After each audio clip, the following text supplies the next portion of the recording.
Welcome to Leka Eto Speak YouTube channel. Thanks for watching. Please don't forget to subscribe. Lovers all over the world, welcome to our YouTube channel. Gẹ́gẹ́ bí ẹ ti mọ̀ pé update lọ́lọ́kọ̀ọ́jọ̀kan náà ni a máa mú wá fún yín. Update tí a tún mú wá nípa ọ̀rọ̀ kábíyèsí Olúwo of Ìwó ni. Gbogbo wa la ti rí update tá a mú wá fún yín lórí channel wa. Yín tẹ́ bá dẹ̀ ti wò ẹ farabalẹ̀ kẹ́ wò so that fídíò eléyìí tí a mú wá yìí á tún lè yé yín pẹ̀lú bí a ṣe ń bá a bọ̀ ní àwọn update tá a ti mú wá sẹ́yìn. Àwọn Yorùbá bọ̀ wọ́n pòwe wọ́n ní ìyín ogún ọdún àmọ́ ìjó ni lọ́wọ́. So a rí bí àwọn èèyàn ṣe jáde síta wípé kí kábíyèsí Olúwo kí wọ́n ṣe jẹ́jẹ́, kí wọ́n mọ bí wọ́n ṣe máa sọ̀rọ̀ pé orí adé kò kí ń kàn sáà dédé sọ̀rọ̀ anyhow. So a wá rí bí wọ́n ṣe jáde síta tí wọ́n sọ̀rọ̀ gbogbo àwọn ìwà tí kábíyèsí Olúwo tí wọ́n ti wù. Wọ́n ní ẹnu oníkan láti gbọ́ pọ̀n. Ẹ jẹ́ ká gbọ́ nǹkan tí arábìnrin yìí sọ nípa kábíyèsí Olúwo of Ìwó land. Gbogbo àwọn ìwà tí wọ́n ti wù sẹ́yìn ní àárín àwùjọ àwọn lọ́balọ́ba gan pàápàá, gbogbo àwọn ìwà yẹn ni arábìnrin yìí ni ó tú síta. So ẹ̀yin tẹ́ bá ṣe ń darapọ̀ mọ́ channel wa, ẹ bá fẹ̀lẹ̀lẹ̀ kẹ́ ẹ wo fídíò yìí, kẹ́ ẹ dẹ̀ comment.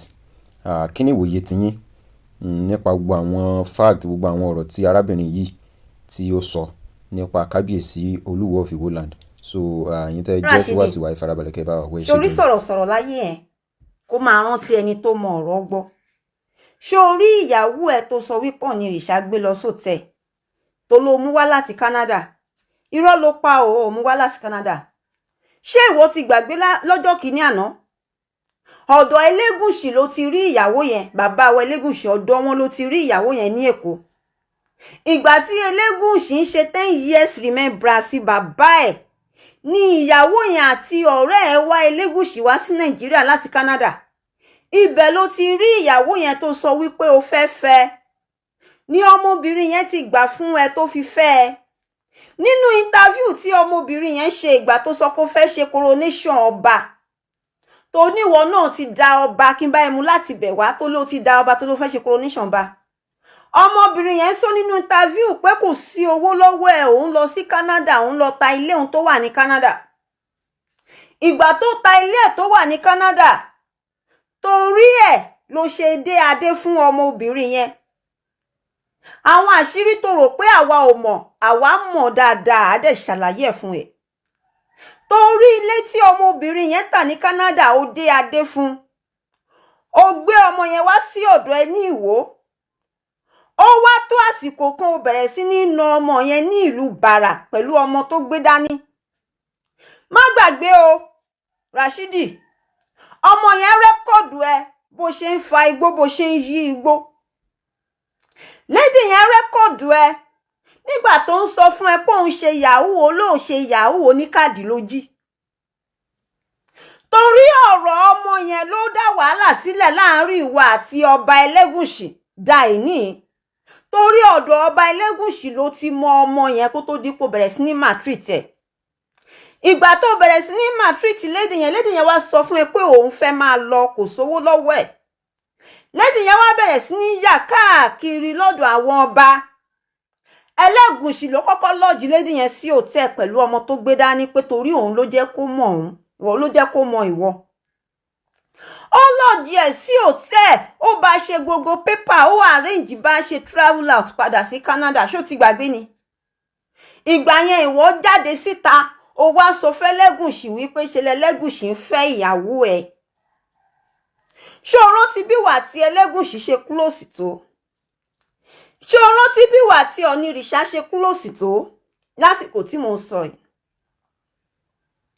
Tó bá ti jẹ́rọ́ ni mo pa, bọ́ síta kó wá já mi, Rashidi. Ṣé orí Ọọ̀ni Ìrìṣà ẹni Olódùmarè fi síbẹ̀ ni kò ṣeé parẹ́. Gbogbo nǹkan ló fi jù ẹ́ lọ. Ẹlẹ́ẹ̀kejì, Rashidi, oníwọ ló jẹ́ kí Ọọ̀ni Ìrìṣà jẹ ọba, oníwọ ló ràn lọ́wọ́, irọ́ ló pa ọ́. Ṣé o ti gbàgbé ni? Ṣé orí ìdílé àwọn Ọọ̀ni Ìrìṣà wọ́n ń di ọba ń bẹ̀? Ìgbà tí Síjú Adé àná wàjà, ìdílé méjì náà mú láti lè ní pé kó di ọba tó jẹ́ ìdílé ọ̀tọ̀ọ̀tọ̀. Ọọ̀ni Ìrìṣà ní ẹ̀gbọ́n ọkùnrin méjì síwájú. Bẹ́ẹ̀ ló tún ní sẹ́yìn ní àbúrò. jẹ́ kí n ṣàlàyé fún ẹ. Sórí ìgbà tí ìdílé méjèèjì tán wo ẹni tó capable, wọ́n rí pé àwọn ìdílé Ògúnwùsì ni wọ́n máa gbé. Canada náà ló wà lóòótọ́. Ṣòwárí ìgbà tán wá sọ wípé ìdílé àwọn Ògúnwùsì náà máa gbé, ẹ̀gbọ́n méjì sì wà níwájú Ògúnwùsì tó jẹ́ wípé ẹ̀gbọ́n ni ọmọ bàbá ni wọ́n. Wọ́n wá wo àwọn mẹ́tẹ̀ẹ̀ta tó yẹ kán mú nínú wọn. Wọ́n wá àwọn mẹ́tẹ̀ẹ̀ta wá finú konú, wọ́n fi kùlùkù. Wọ́n wá wò pé kán kúkú fàbúrò wọn sílẹ̀ torí àwọn tó wà l'Amẹ́ríkà náà wọn sí Nàìjíríà, wọn ò ráyè. They have their own business to do. Mo dẹ̀ mọ̀ pọ̀rọ̀ tí mo ń sọ yí ẹ dáadáa. Òun náà fi gbé Ọ̀nìrìṣà sí orí ipò yẹn. Òun ní Ọ̀nìrìṣà ṣe dá Ọ̀nìrìṣà dá ẹ̀ ní. Ó dẹ̀ mọ̀ wípé tó bá wọ Ọ̀nìrìṣà láti òkè désàlẹ̀, wàá mọ̀ wípé Olódùmarè mọ̀ọ́mọ̀ dá Adé mọ́ ni, Olódùmarè dá ọlá mọ́, Olódùmarè dá iyì mọ́, Olódùmarè dá ògo mọ́ lára. Rashidi, má gbàgbé o, ọjọ́ kìíní àná tó fẹ́ jẹ ọba, tó wá sí Nàìjíríà, ó lọ bá Ọ̀nìrìṣà níbi tó ti ń ṣe ayẹyẹ, ó dọ̀bálẹ̀ gbalaja. Ìgbà tó jẹ ọba tán Rashidi, bàbá kan sì bọ́ síta ní last week, bóyá last 2 months tàbí last 3 months, tó lóun ló ń bá ìyá Toyota Corolla. Ọ̀nìrìṣà gbé mọ́tò fún ẹ, àbí mo parọ́? Ọ̀nìrìṣà fún ẹ lówó, gbé owó fún ẹ, tó bá ti jẹ́rọ́ ní bọ́ síta káwàjà. Àwọn Ẹlẹ́gùṣì, gbogbo àwọn bàbá mi tó ń jẹ́ kábíyèsí tẹ́jọ wà ní Canada, wọ́n dìde ìrànlọ́wọ́ sí ẹ kó tó débi tó dé ìní Rashidi. Ó wá ní Ọ̀nìrìṣà ń fẹ́yàwó ẹ. Tóbìnrin bá tiẹ̀ wá tó ní gbogbo ilé ayé, tá a bá tiẹ̀ wá róbìnrin mọ́ wá kan tìyàwó ẹ. Ó tó bá dúró ní ìpèbí dáadáa Rashidi, tó dúró ní ìpèbí, tó kọ́ ẹ̀kọ́ ìpèbí dáadáa, wàá mọ̀ wípé ọba kò gbúdọ̀ gorí ìyàwó ọba ẹgbẹ́ láyé èèwọ̀, kò ní kíje. Tó bá kọ́ ẹ̀kọ́ ìpèbí ni o, wàá mọ̀ pé bó ṣe rí nìyẹn. Ó wá ní Ọ̀nìrìṣà fẹ́ pa ẹ́. Ǹjẹ́ Ọ̀nìrìṣà tiẹ̀ mọ̀ bóyá òun rìn? Ọ̀nìrìṣà ò mọ̀ bóyá òun rìn débi tá pa ẹ́. Ó dẹ̀ mọ̀ pé ẹni tá kúkú wí náà, ò bá kú ò bá kẹ̀kọ́ níro tó wá máa wò ẹ́ níran ni. Torí ó rí pé silence is the best answer for a fool like you. A máa wò ẹ́ níran ni, kò ní dá ẹ lóhùn náà. Wàá ti mọ̀ yẹn tẹ́lẹ̀, wàá ti mọ̀. So gbogbo ilé tó ṣẹ̀ bọ́ síta tó ṣẹ̀ wá ń sọ yẹn kò sí nínú ọ̀rọ̀ rárá, kò jọra wọn. Má jẹ́ kí n tàn yín Rashidi. Ó wá ní Ṣàngó bàbá ẹ̀. Ṣàngó kì í ṣe bàbá ẹ̀, Allah ni bàbá ẹ̀. Muhammadu ni bàbá ẹ̀. Abó ti gbàgbé ni olónídọ̀tí ni Ṣàngó. Ó ní Ògún tó ń pààyàn kiri báyìí, wá ní Ògún òun pààyàn. Olóògùn òun ṣe àlùmọ̀pá, lóòótọ́ ni. Ògún tiwa kì í pààyàn. Ògún tiwa máa ń mójú ẹni ibi síta ni. Ṣàngó á mójú ẹni ibi síta. Ọbàtálá á mójú ẹni ibi síta. Gbogbo àwọn irúnmọlẹ̀ tiwa wọ́n mójú ẹni ibi síta ni Rashidi. Mo dẹ̀ mọ̀ nǹkan tó ṣe ẹ́ o Rashidi, mo mọ̀ nǹkan tó ṣe ẹ́. Ṣebí torí ọdún ọlọ́jọ́ tó ń ṣe ni. Ọdún ọlọ́jọ́ tó ń ṣe ni. Orí adúrú iyì tí Ọ̀nìrìṣà gbà. Orí bí Ọ̀nìrìṣà ṣe gba yìí tó. Ara wa ta ẹ, o wá bọ́ síta, wá bẹ̀rẹ̀ sí ní sọ tọ́tọ̀tọ̀ lẹ́nu bẹ́yàn tó ti mu gbóyò, tó ti mu Colorado. Tó wá gbọ́ o, kì í ṣọ̀nìrìṣà ló ní kán yọ ẹ́ o. Tó o bá mọ̀ lẹ́ni jẹ́ ká sọ fún ẹ. Jẹ́ kí n sọ fún ẹ àwọn tó sọ wípé wọ́n fẹ́ kán yọ ẹ́ kúrò kó ń dójú ti ìran Yorùbá. Àwọn ọmọ Yorùbá gidi tó wà ní diaspora. Àwọn ọmọ Yorùbá alálùbáríkà tán mọ rírì nǹkan tí wọ́n ní. Àwọn ọmọ Yorùbá tó ń jẹ́ èèyàn alálùbáríkà tó ń jẹ́ èèyàn gidi náà sọ wípé òun dójú tì wọ́n pé irú ẹ̀ ò yẹ lọ́ba Ọ̀ṣun. pé kí Adeleke bá wọn yọ ẹ́ dànù bíi jìgá.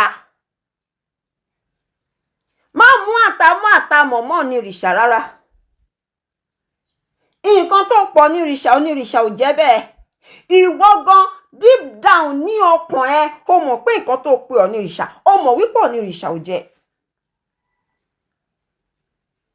Àwa ò dẹ̀ ní gba rádaràda yẹn láyè.